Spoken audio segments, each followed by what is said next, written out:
appelé. J'ai demandé. Mais écoute, en fait, je ne connaissais pas.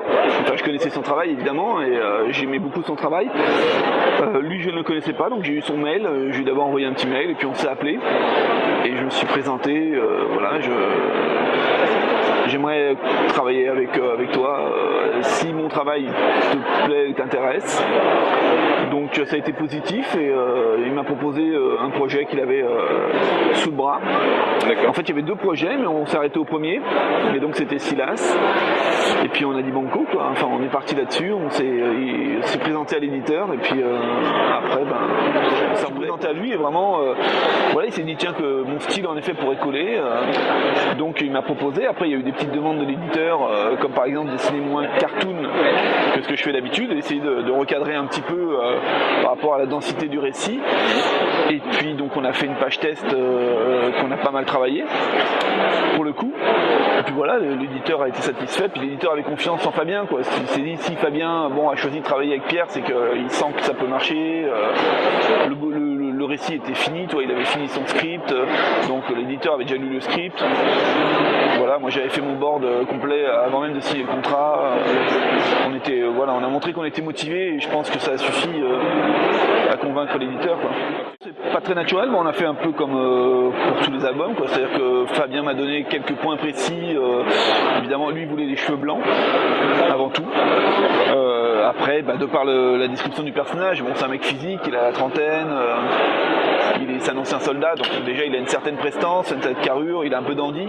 Tout ça, ça donne déjà des petits points de départ. Et physiquement, non, moi j'ai cherché comme d'habitude, c'est-à-dire que je suis parti sur des choses d'abord plus réalistes, qui me conviennent pas du tout parce que c'est pas mon style. Donc, mais bon, ça me donne des points de départ. Et petit à petit, je redescends vers un style, vers ma façon de travailler, qui est plus semi-réaliste, en essayant de trouver des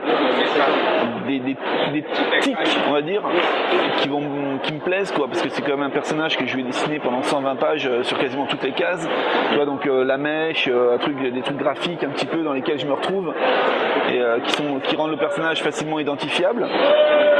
Et puis voilà, donc j'ai proposé évidemment à chaque fois que je faisais des petits refs, je proposais, alors là c'est trop dynamique, là attention, il faut pas qu'il sourie. J'avais tendance à le faire sourire, et c'est vrai que Fabien, lui, l'idée c'était de partir sur James Bond, c'est-à-dire que c'est le gars qui fait des vannes mais qui rigole pas de ses vannes quoi. Et moi c'est vrai que je suis plutôt le gars qui fait des vannes mais qui rigole toujours de ses vannes et qui est super content.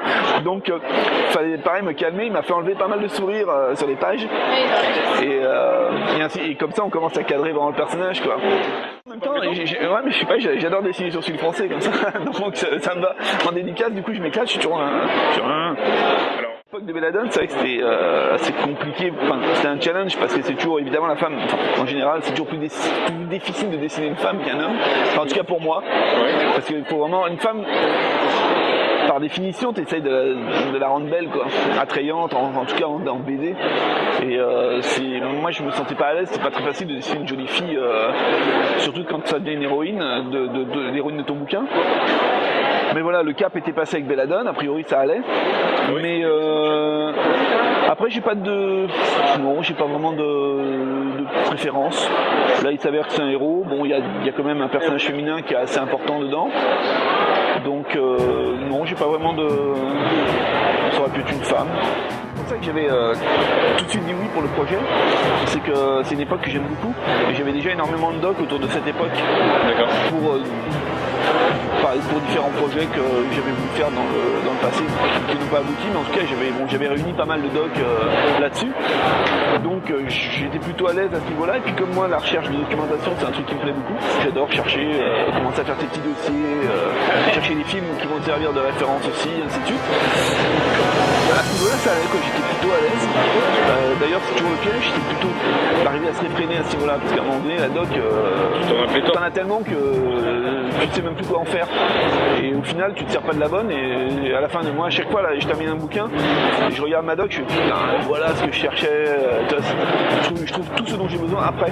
Donc là, j'ai essayé de faire gaffe, et tu vois, je me suis fait vraiment des petits dossiers sur l'ordi, avec page par page, et en mettant toute la doc qui allait me servir sur telle page, vraiment le truc sérieux. D'accord. Ce qui fait que comme ça, tu pars plutôt relax.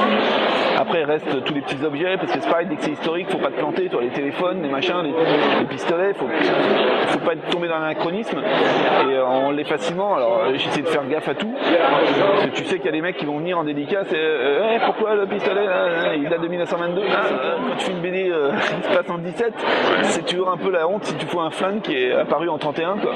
Donc là voilà, j'ai essayé de faire gaffe. La scène, quand Fabien m'a filé les 2 tomes, les 2 scripts, je fais ça. Avant même de commencer le tome 1, je fais la scène des Guerriers Lafayette, je veux la faire quoi. Et c'était vraiment le leitmotiv, c'est marrant, pendant tout le tome 1, j'étais en train de la faire, putain, vite que j'arrive à la scène des Guerriers Lafayette. Et c'est un truc qui m'éclate quoi, les trucs un peu challenge comme ça, j'adore ça. Alors après bon bah évidemment une fois que arrive le moment de la dessiner, tu te calmes, et quand même. Mais j'adore ça quoi. J'essaie toujours de placer des scènes, il y a toujours des séquences comme ça qui me plaisent. J'avais fait une série il y a pas mal d'années et j'avais fait une séquence de poursuite à cheval sur les toits, c'était un truc, c'est génial, je foutais 2 cavaliers et je disais la logique, bah voilà, ils sont à cheval sur les toits, ils vont se poursuivre sur les toits à cheval, et j'adore ce genre de séquence, et les Guerriers Lafayette, ça me rappelait un peu ça quoi. C'est un plaisir vraiment allez on se lâche, on fait un truc, c'est un kiff d'entrée quoi cette scène. Donc par contre bon, j'ai quand même je l'ai préparé, je suis allé aux galeries, j'ai fait mon petit reportage photo, tu vois, j'ai suivi un peu la trace des personnages de galeries, il fallait faire gaffe aussi, bon les galeries de l'époque quoi, il y avait un escalier, enfin il y a tout plein de... Bon, ça c'est le travail de doc que tu fais en général pour une BD. Mais non vraiment c'était c'est une scène d'éclate, et puis Fabien le savait. Enfin il ne savait peut-être pas au départ, il a appris après que c'est vrai que je suis vachement plus à l'aise sur les scènes comme ça que sur les séquences d'intérieur. Moi par contre, le cauchemar c'est les séquences où il y a 3 personnages dans un petit bureau autour d'une table assis dans des fauteuils, et là c'est le stress pour le coup, c'est là que je me sens vraiment pas à l'aise. Le bon côté qui me reste de l'animation quoi. C'est-à-dire que je pense vraiment en termes de séquences, je pense pas en termes de case après case.